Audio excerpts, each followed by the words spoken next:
Hi guys, मेरा नाम है साहिल खन्ना और आज की वीडियो शुरू करते हैं। और ये अलग सेटअप है और हो सकता है कि आने वाले कुछ हफ्ते तक मैं इसी सेटअप पे आपको दूं। और यहाँ पे आपको चिड़िया वीडियो की आवाज़ें आ सकती है। हो सकता है मेरे बाल उड़ते हुए आपको दिखाई दे और हो सकता है कभी कभार धूप ऊपर नीचे लाइट में ऊपर नीचे होता रहे। मैं कोशिश करूंगा कंट्रोल एनवायरनमेंट में शूट करूं, पर कभी कभार होता रहेगा क्योंकि मैं कहीं आया हुआ हूँ।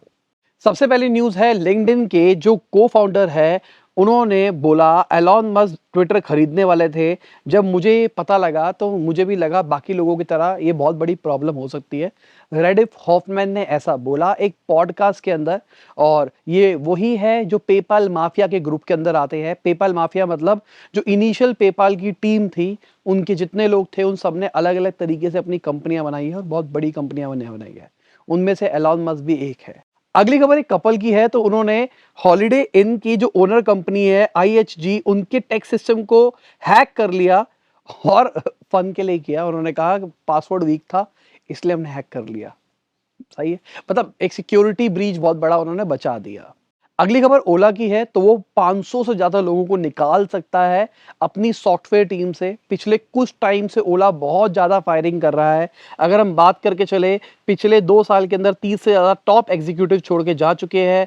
2000 से ज्यादा वर्कर्स को अभी रिसेंटली निकाला था जब ओला कार्स और ओला डैश को बंद किया था। अब कहा जा रहा है सॉफ्टवेयर डिपार्टमेंट से भी निकाला जा रहा है। ओला बहुत ज्यादा ओवरऑल बिजनेस लेवल पे छोटा कर रहा है अपने आप को, इलेक्ट्रिक के ऊपर बहुत ज्यादा फोकस कर रहा है। अगली खबर हमारे प्राइम मिनिस्टर की है। उन्होंने नेशनल लॉजिस्टिक पॉलिसी निकाली। मैं चीता के बारे में बात नहीं करूंगा, पर ये इंपॉर्टेंट चीज है लॉजिस्टिक पॉलिसी। तो लॉजिस्टिक पॉलिसी एक प्लेटफॉर्म टाइप्स बना दिया गया है जहां पे कहा जा रहा है जिसके चक्कर में एंड जो लॉजिस्टिक होता है, मतलब लास्ट माइल डिलीवरी होती है, वो सस्ती हो जाएगी।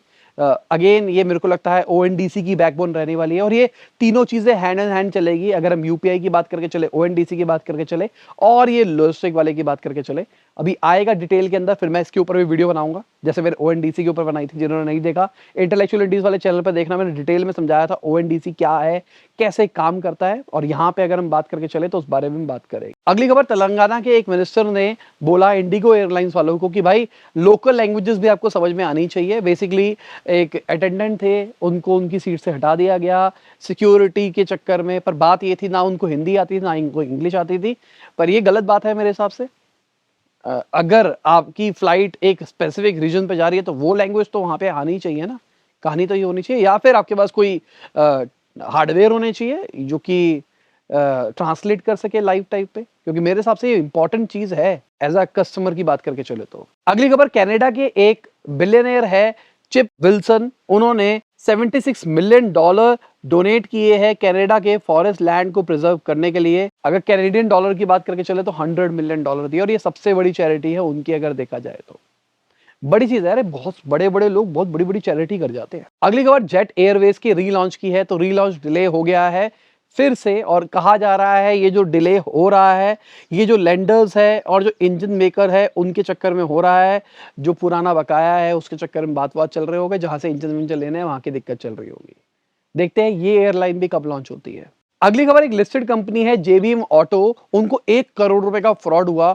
उनके सीएफओ विवेक गुप्ता जी को 1 करोड़ रुपए कहा गया ट्रांसफर करने के लिए व्हाट्सएप के ऊपर, और कहा कि मैं वाइस चेयरमैन निशांत आर्या हूं, और उन्होंने ट्रांसफर कर दिए। उन्होंने कहा मैंने बात करने की कोशिश करी पर कहा गया कि बहुत ज्यादा बिजी चल रहे हैं, इस चक्कर मुझे लगा कि करने होंगे और उन्होंने कर दिए।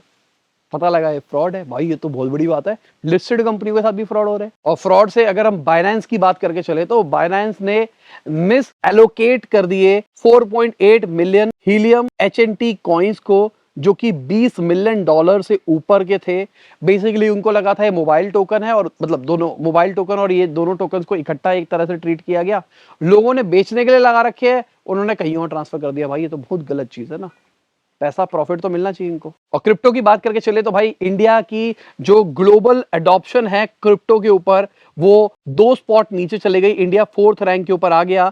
अगर हम पहले नंबर पे बात करके चले तो वियतनाम है, उसके बाद फिलीपींस, यूक्रेन, उसके बाद इंडिया, उसके बाद यूएस। मजे की बात यह है चाइना भी टॉप 10 रैंक के अंदर आ गया। पहले वो 13 के अंदर था पर उसके अंदर आ गया। वहां पे वैन बहुत ज्यादा चलता है क्रिप्टो के ऊपर। और अगर हम बिटकॉइन की बात करके चले तो वो $20,000 से नीचे चला गया, 58.9% घटा है। अगर उसका ईयर हाई लेके चले उसके कंपैरिजन में $48,000 के आसपास हुआ करता था।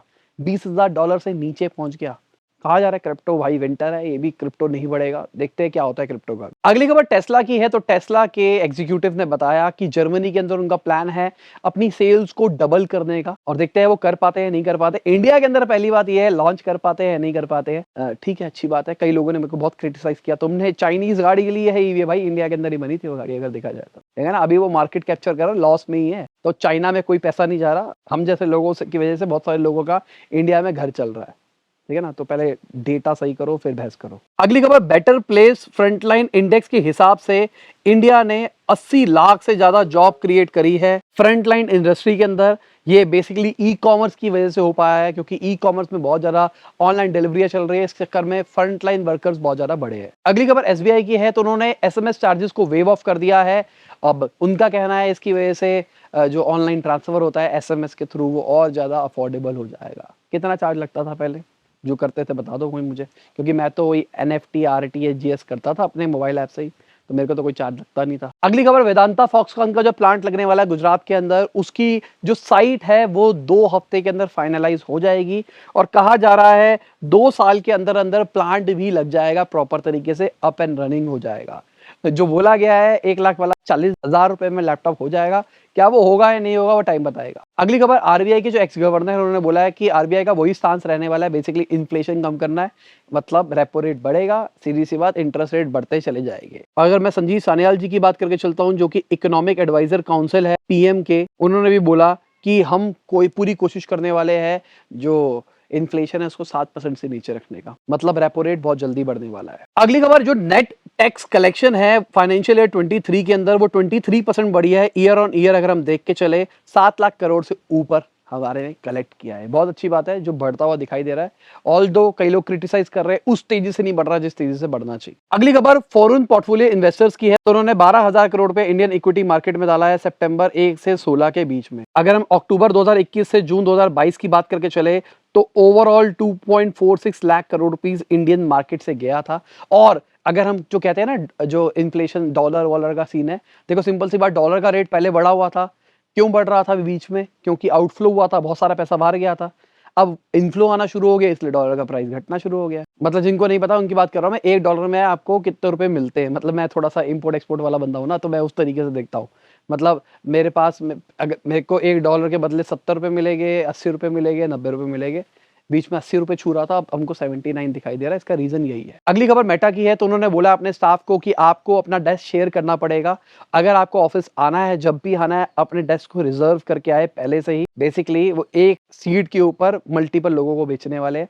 अभी तक हम सुनते हुए आ रहे थे मून लाइटिंग के बारे में, जहां पे एक स्टाफ मल्टीपल पोजीशन के ऊपर काम कर रहा था, मल्टीपल कंपनीज में काम कर रहा था, पर यहाँ पे हम देख रहे हैं एक सीट ऑफिस की, जॉब तो मल्टीपल हो सकती है पर एक सीट मल्टीपल लोगों में बट रही है। और इसी के साथ आज की वीडियो खत्म होती है। उम्मीद करता हूं आपको मजा होगा। लाइक कर देना, शेयर कर देना, कमेंट बताना वीडियो कैसी लगी। बाय, गुड नाइट, शब्बा खैर, खुदा हाफिज़, गुड मॉर्निंग, आफ्टरनून, जब भी आप वीडियो को देख रहे हैं।